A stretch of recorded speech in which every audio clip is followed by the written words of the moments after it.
เดินนึ่งนี่ก็89แล้ว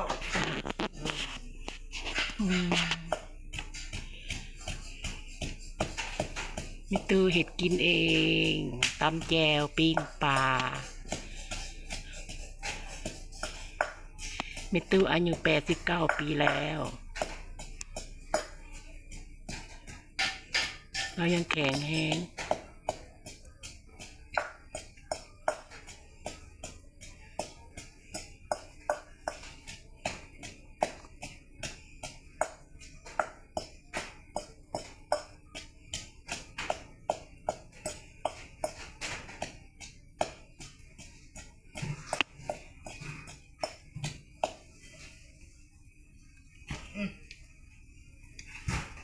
โอ้ย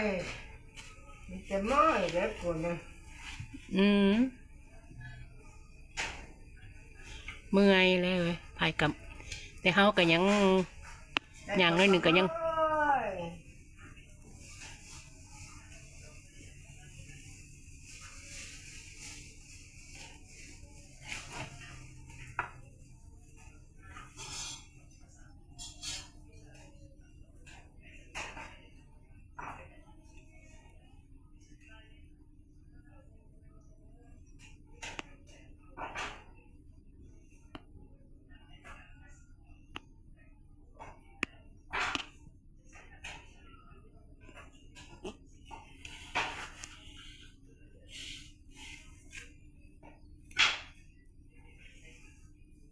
ทำแจวละ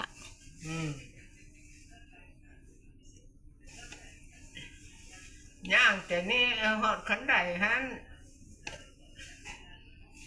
ครับไก่เฉียวไม่ได้แล้วไปว่าก็ไปไม่ได้แล้วเชื่อบ้านนอกทางก็ยังไปไม่ฮอดละย่างก็ก้องก้อยเอ้ยก็ถือว่าแข็งแรงเลยตัวนี่นี่แหละย่างจะไปใส่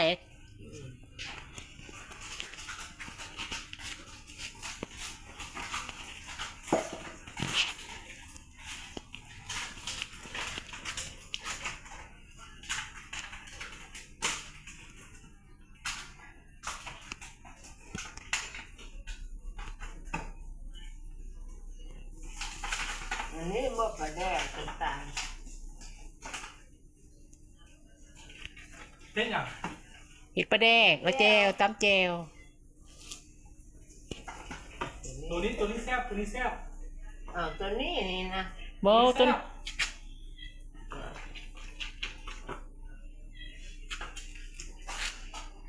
เนี่ย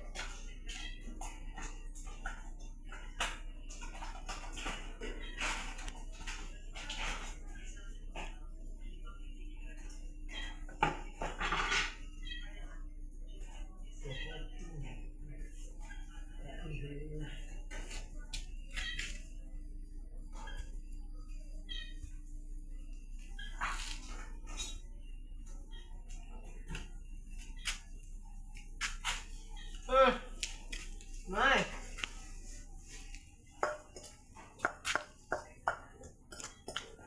ไอ้ต้นเม็ดตู้เท่าคือหอดประตูสิเท่าตามเพื่อนไปแดกเขาก็ต้มมาใ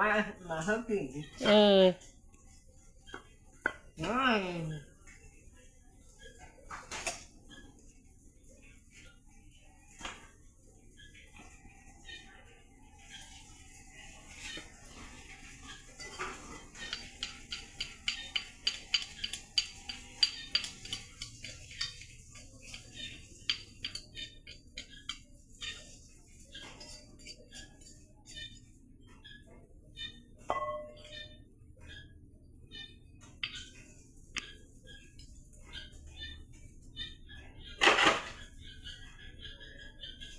ไม่ได้บ่านี้เอาถ้วยบ่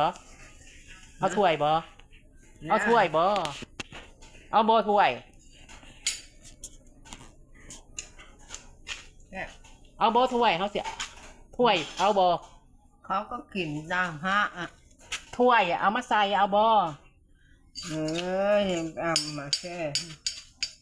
อัน เบิ้งเขาสิเอา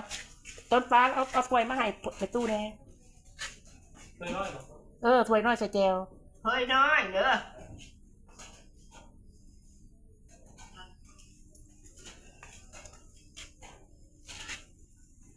เออ